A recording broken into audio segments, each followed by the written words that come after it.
ஆழ்வார் எம்பெருமானார் ஜீயர் திருவடிகளே சரணம். ஜீயர் திருவடிகளே சரணம்.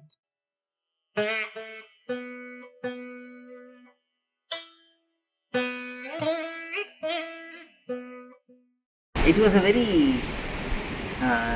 difficult few hundred years India had, this Bharat Desham had faced, especially from 1100 to 1400. There was a lot of invasions, and this concept of invasion itself was very, very new for people back then. At least by 15th, 16th century, in common era, people had understood what is invasion, what kind of torture it could put on people, how we should be prepared. Even after great preparation, many places were ransacked and violently attacked. At least there was some idea. But this initial stages, 11th century to 14th century, suddenly there will be thousands of people soldiers will storm into our town and destroy everything, ransack everything, cause great loss of life and all of that. So that period was very, very difficult. So actual propagation kind of slowed down after Bhagavad Ramanuja's times, because people were more focused on protecting our own society and town and so on.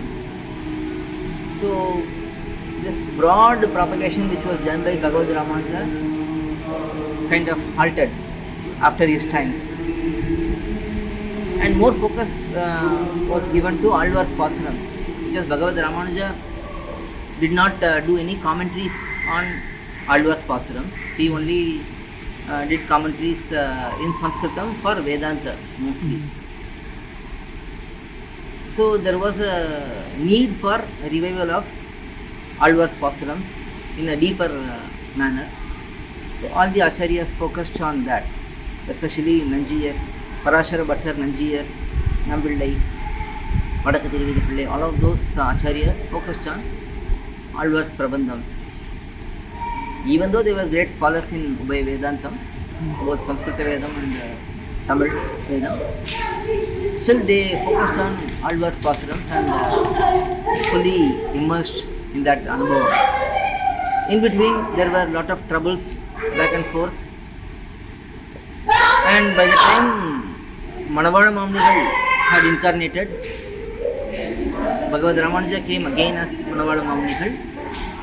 Things were somewhat peaceful, because during the life of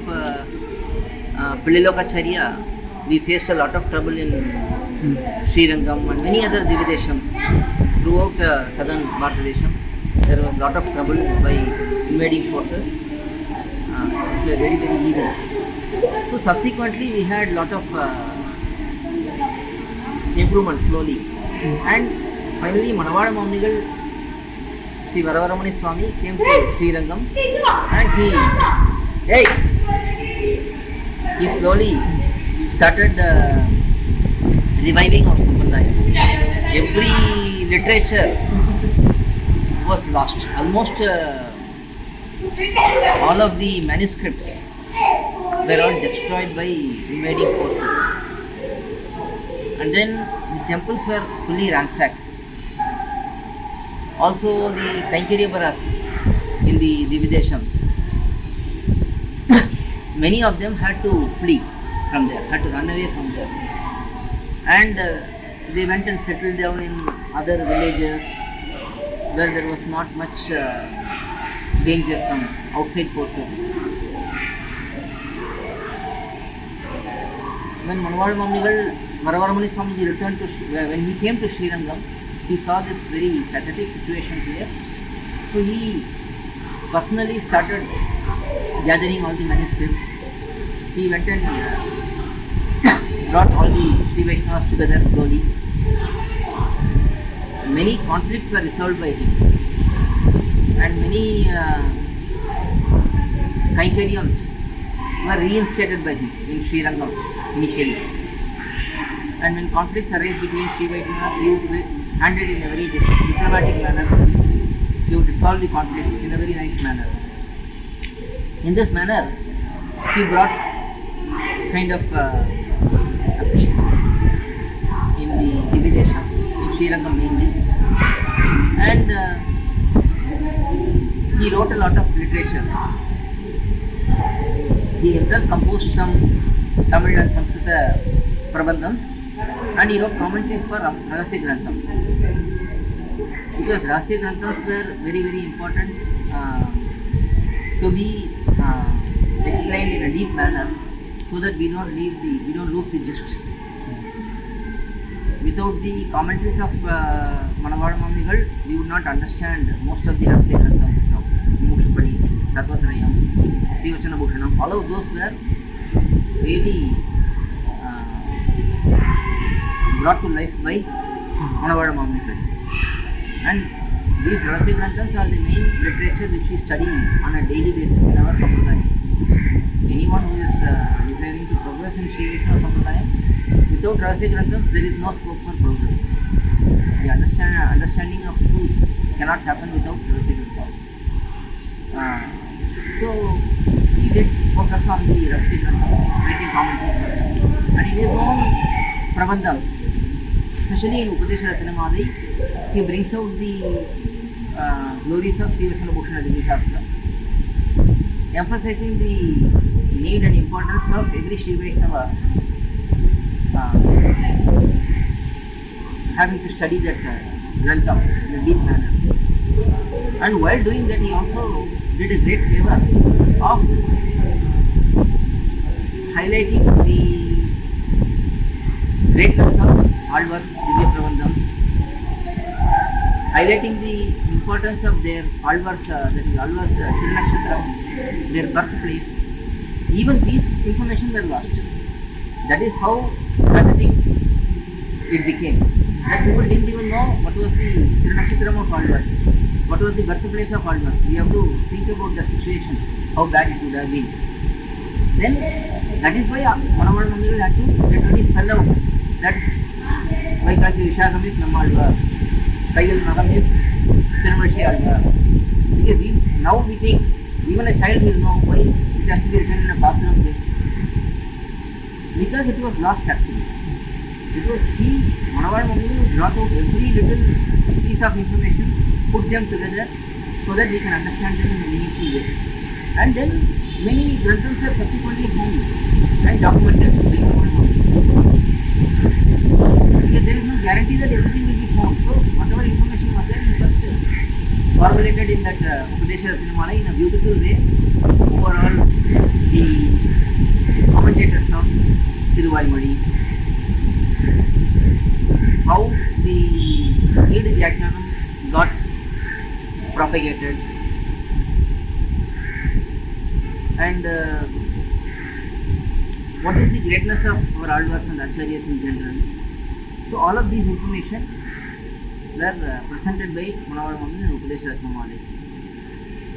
Subsequently, he talks about SrIvaishNava, and then the greatness of SrIvaishNava, the gist of SrIvaishNava, and how a person who knows SrIvaishNava will live his life. All of those were explained subsequently in that Upadesha Ratnamalai. But that Upadesha Ratnamalai is a great historical document for us, bringing out the very, very important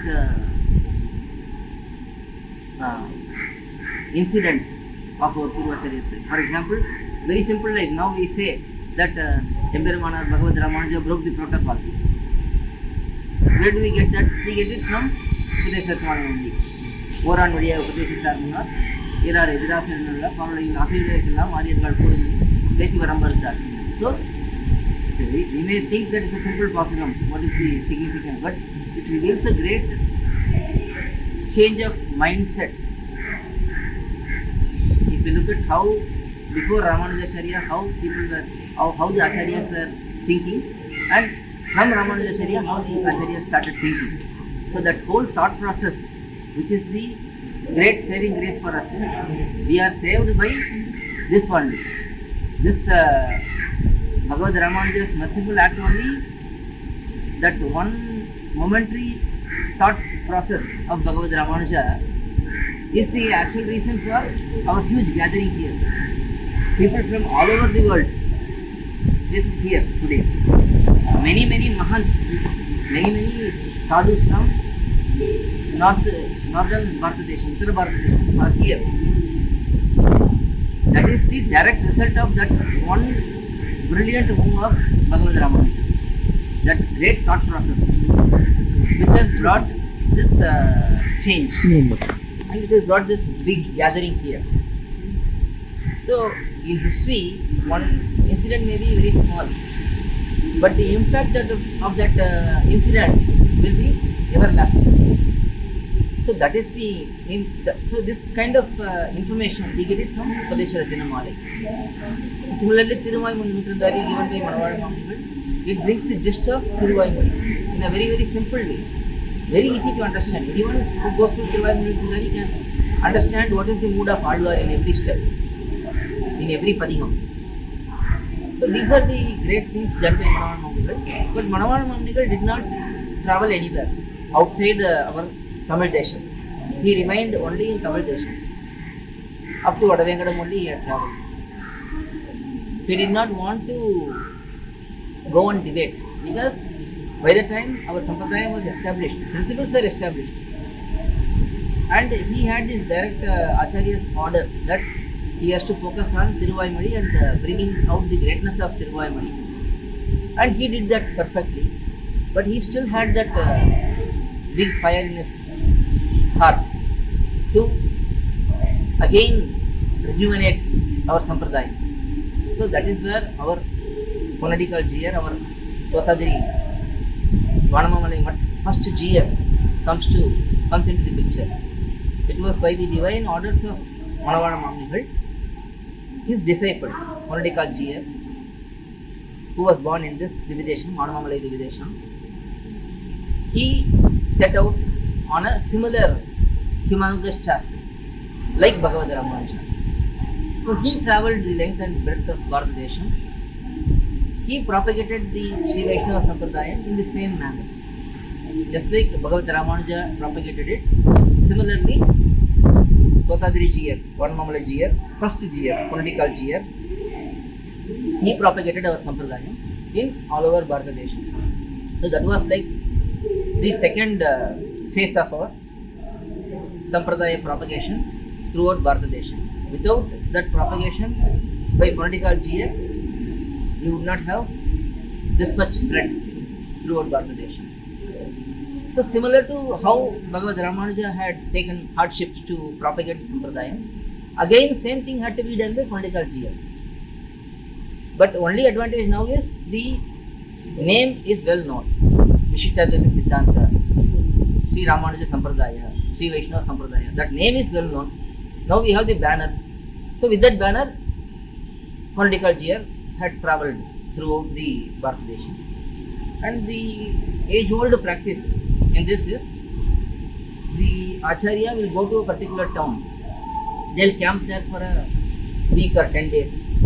In that 1 week or 10 days, they will find out few keen, curious, interested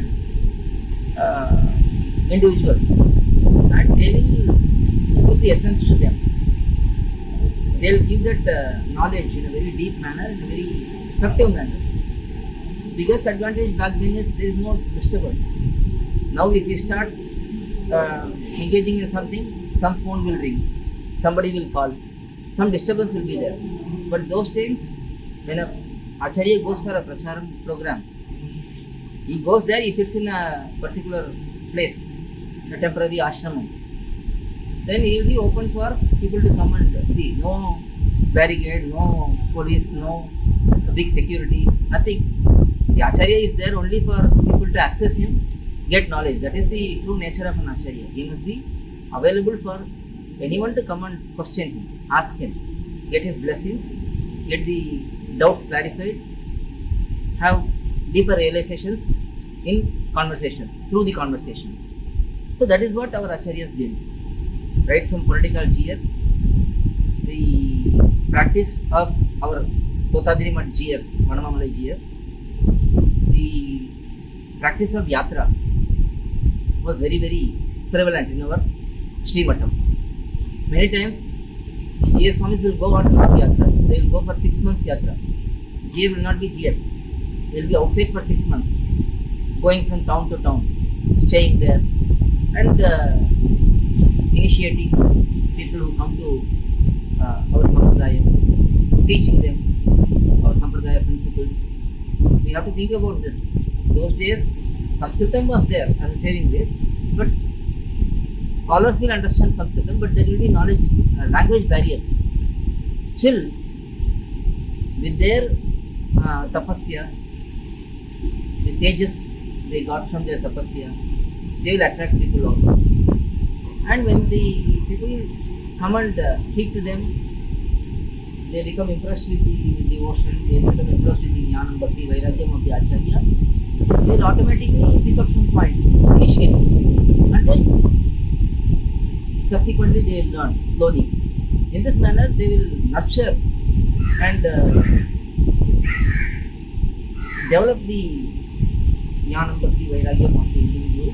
That is how our political GS and subsequent to GS of our SrivaishNava had travelled to many